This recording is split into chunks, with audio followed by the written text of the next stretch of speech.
There's a room in my house that calls me by name. Not metaphorically, not in dreams, not in imagination. It calls me out loud. And the worst part? It knows things about me that no one else does. I moved into the house 8 months ago. It's a 2-story colonial-style property at the edge of town. Cheap. Suspiciously cheap. But I needed somewhere quiet after my divorce, and the realtor assured me the previous owner relocated quickly.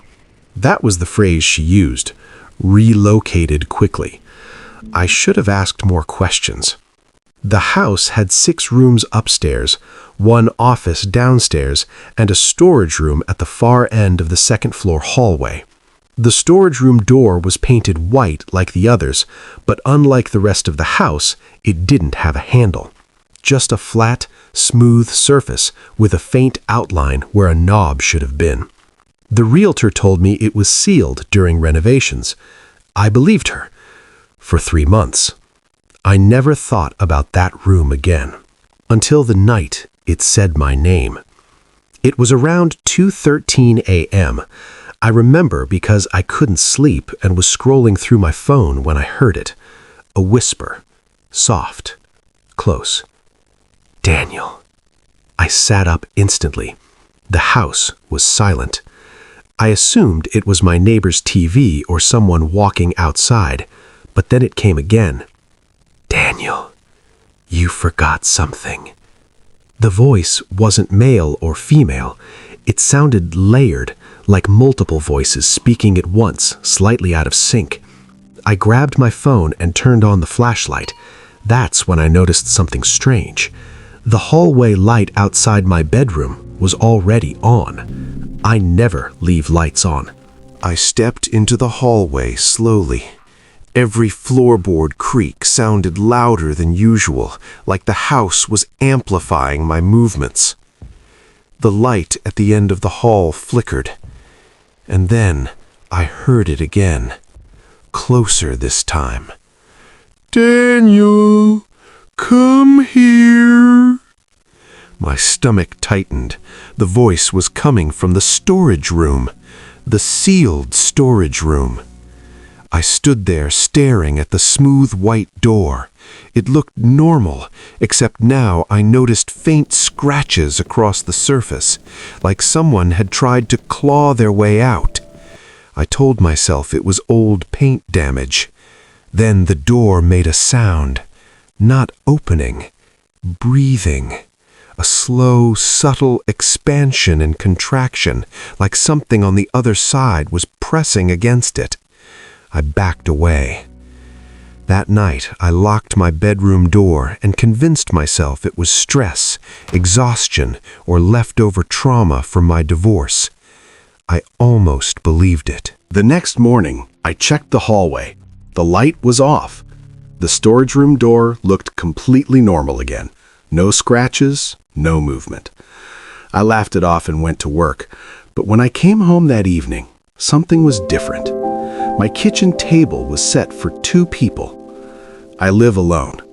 There were 2 plates, 2 glasses, and a folded napkin placed neatly across from my seat, and written on the napkin in black ink were 2 words, "Welcome back." I checked every door and window, locked. No signs of entry. Is anyone there? I called my ex-wife, Sarah, just to ground myself in something familiar. She didn't answer. We hadn't spoken in months anyway. That night, I slept with every light in the house on. 3 nights later, curiosity won. Or maybe it wasn't curiosity. Maybe it was compulsion. At exactly 2:13 a.m., the voice returned. Daniel, you promised. Promised what? I walked toward the storage room before I even realized my legs were moving. My heart pounded so loudly I thought it would drown out everything else. When I reached the door, I saw something I swear wasn't there before. A handle. Polished silver. Perfectly new. I stood frozen for nearly a minute. Every instinct told me to walk away. Instead, I grabbed it. The metal felt warm, like someone had been holding it from the other side. I turned the handle. The door opened without resistance. The room inside wasn't a storage space. It was my childhood bedroom, exactly as it was when I was 12 years old. Same faded blue wallpaper, same cracked desk lamp, same baseball trophies I threw away years ago. Even the old scar on the wooden floor where I dropped my bicycle chain. I stepped inside slowly, feeling like gravity itself had changed. Then I saw something that made my blood run cold. On the bed sat a boy, 12 years old, brown hair, same birthmark behind the ear. He looked exactly like me. He didn't move, didn't blink, just stared. And then he smiled. "You took too long," the boy said. His voice was normal, calm, familiar. "I don't understand," I whispered. "Yes, you do," he replied. "You left me here." The room suddenly smelled like old dust and something metallic, like dried blood. "I never lived in this house," I said. The boy tilted his head. "No," he said softly, "but I lived in you." The walls creaked, and the door behind me slammed shut. Images flooded my mind. Fragments. A locked basement in my childhood home. Arguments between my parents. It was an accident. A night where something terrible happened. Something I buried so deep, I convinced myself it never existed. The boy stood from the bed. "You promised you wouldn't forget," he said. And then he pointed toward the corner of the room. There was a closet door slightly open. Inside, I saw a baseball bat, covered in dark stains. And suddenly, it came back. The fight, the screaming, the moment I lost control as a child and struck my father in self-defense, or rage, or fear. He survived, but I never forgave myself. I buried that memory, erased it completely. The boy stepped closer. "You locked me away with it," he whispered. The room started changing. The wallpaper peeled, the trophies melted into rusted metal, the air grew thick and suffocating. "You think forgetting makes you better?" the boy asked. "I didn't know how to live with it," I said.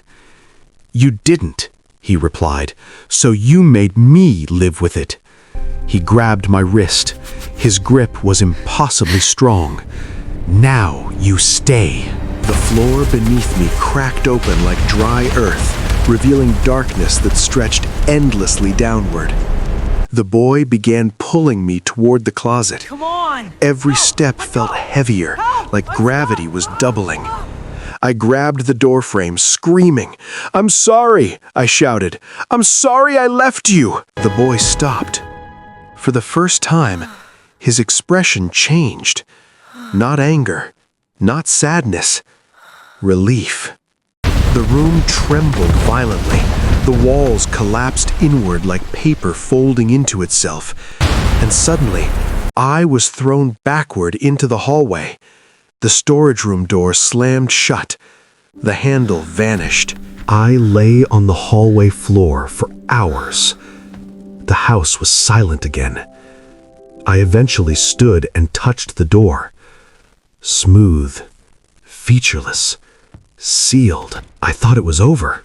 I really did. 3 days passed peacefully. Until this morning, I woke up to find muddy footprints across my bedroom floor.